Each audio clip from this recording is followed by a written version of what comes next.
Welcome to the backyard spot, of which the owners prefer to remain anonymous. This is the first thing I built, and it's just a little quarter pipe that I was skating with my son. It's fun, nothing major. I got skate light here with no sheet metal at the bottom. In the summer, the heat makes it go back down flat to the ground, and in the winter, I think all the moisture and everything and stuff gets under it, it lifts up. So not a functional design for outside, but you know, there it is. I can't remember if this granite ledge or that box was the next thing I built. I'm pretty sure it was that box, but let's look at this because we're right here. So this was somebody's old kitchen island that they gave me, and yeah, it's just a granite kitchen island. What more can I say? I have a video about it. I think it was on the channel when I was doing the Just Keep Skating channel. I'm pretty sure that's what I uploaded it to, if you're looking for it. And it's just mostly plywood bottom, skate light on the sides here. The skate light's buckling sometimes, which is annoying. I have to add more screws. You can see right here. So I mean, you never know. Maybe if you're trying to do like a back tail 270, maybe if you do it right here, it'll like launch you out. But no, for the most part, I think it makes you stick. When it sticks out like that, kind of messes up your tricks. I think it's because I didn't put space right here. Where is it? Where's the joint? It was 2 pieces. No gap. That's why I think it is, but it's hard to say. Anyways, this thing's pretty fun, but I would say this material doesn't stand up over time. Even though it's not very ground down, it just gets sticky. So once the initial like buff and shine wore off, it started to get pretty sticky. So if you're doing nose grinds and things like that, just kind of beware. It can be a bit catchy. And when it's this polished on top, it also doesn't slide as good as it otherwise would, because something like this, you're actually making like full contact with the surface area. So there's more friction because of that. The best granite to use is the kind where the surface feels rough, because you have the least amount of surface contact, so your slide is actually the best. So that's something a lot of people don't know. They think when it's really polished like this that it's gonna be really good, but it's actually not the best surface for skating. All right, the next thing, this box.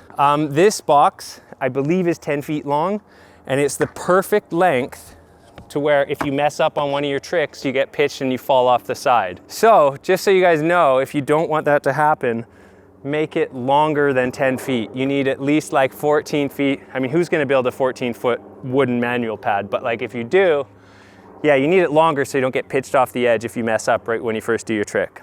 I think it's 8 inches tall. It's a 2x8, so it's a little over 8 inches maybe. No, it's exactly 8 inches, which I thought was gonna be a perfect height for a manual pad, but I would actually rather it be 6 inches because I can't pop most of my flip tricks high enough to get onto this comfortably. So I would make it, the length is fine, but I would make it lower. I've considered flipping it over and trying to cut it, or like taking it apart and cutting it to make it smaller, but that's way too much work. This is my least skated obstacle in the whole place. The next thing I built was the mini ramp. I love this thing.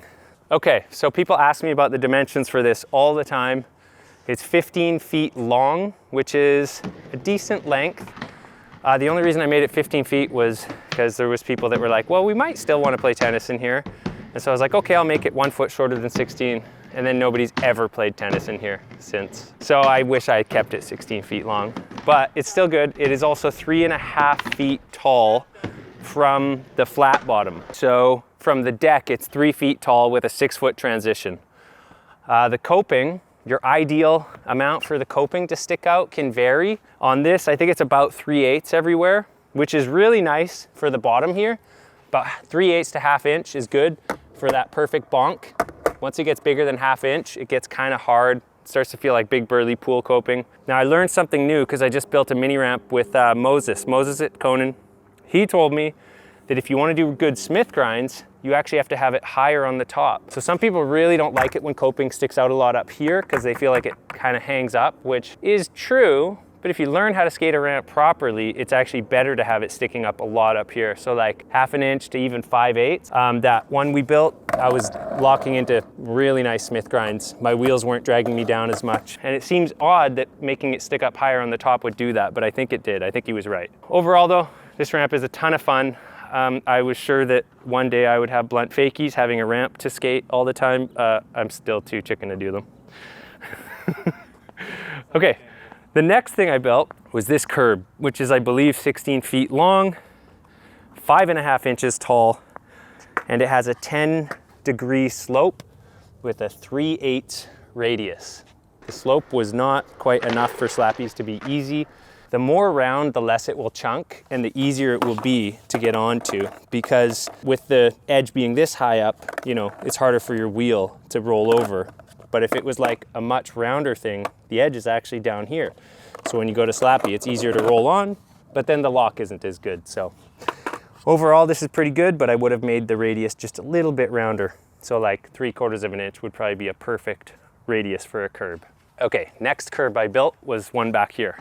So I used the same edger on this, so it's again a 3/8 radius, but this one has a 15-degree slope instead of 10 degrees. The fact that it's 15 degrees makes it way easier to ride up. I've taught a lot of people how to do slappies on this curb, and yeah, this seems to be really good dimensions. It's about 10 feet long or something. I didn't film any of the process of building this one, so there'll never be a video about it, but this is a really good curb to learn stuff on. And then the last thing that I've built, I'm not done yet, but this is the latest thing that I did in the summer, is this. A very beautiful ledge. I wanted a buttery SoCal bench, and here it is. So this ledge is 15 inches tall, which is tall for some people, but pro level skating, this is like their ideal height. I love this ledge. Sometimes it's a bit too tall for me. Like it can make the really difficult tricks more frightening, but it's a lot of fun. When you skate a ledge that's too low all the time, you lose your pop. So that's why I built it this height, because it forces me to keep my pop. And the radius on this one was a 1/2 inch, so it's a little more than the curbs, a little rounder, and I think that was a good choice. It's about 12 feet long, if I remember correctly. I don't know. A lot of rebar in this to hold it up. It's pinned into the ground so that it doesn't go anywhere. And this is one of my most skated obstacles now.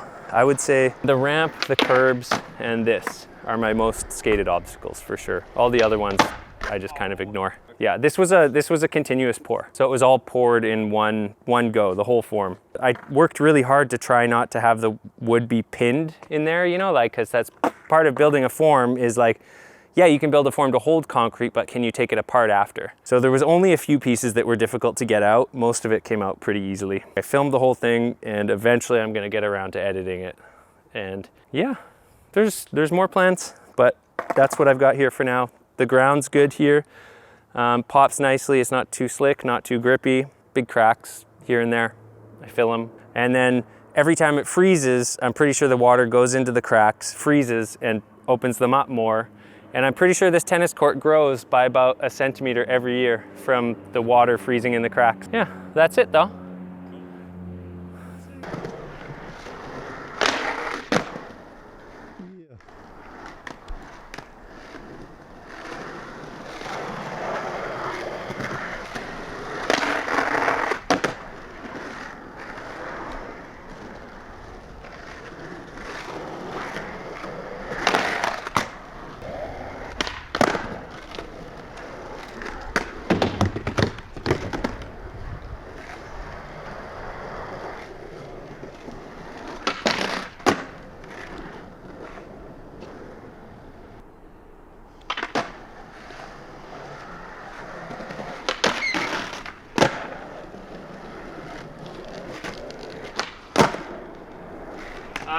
I don't know what to do after that. So basically, as soon as I had access to this spot, I started building stuff on it a little bit before I really found out if I had permission to really go ahead. So ultimately, this place is going to be torn down, ripped out. So, you know, I've been building on here for 2 years now. I might have another year or 2 left. And I'm just really grateful for the opportunity to build stuff here. But I skate here a lot. I skate here probably 2 to 3 times a week. I skate here a lot on weekdays because that's when people are at work. I don't skate here as much on weekends. That's when I'll usually go to a skate park or a street spot. But yeah, I'd say there can be weeks where I don't skate anywhere else, you know, because it's just the obstacles are good. There's nobody here telling me I should or shouldn't skate. And, you know, it's a labor of love. So I just like being here. Yeah, there's a lot of gratification in having built the obstacles. So I'm definitely invested in making sure I take good care of them. You know, some of them took more work than others to get skating really good, and I'm not done. I've got a few more things planned.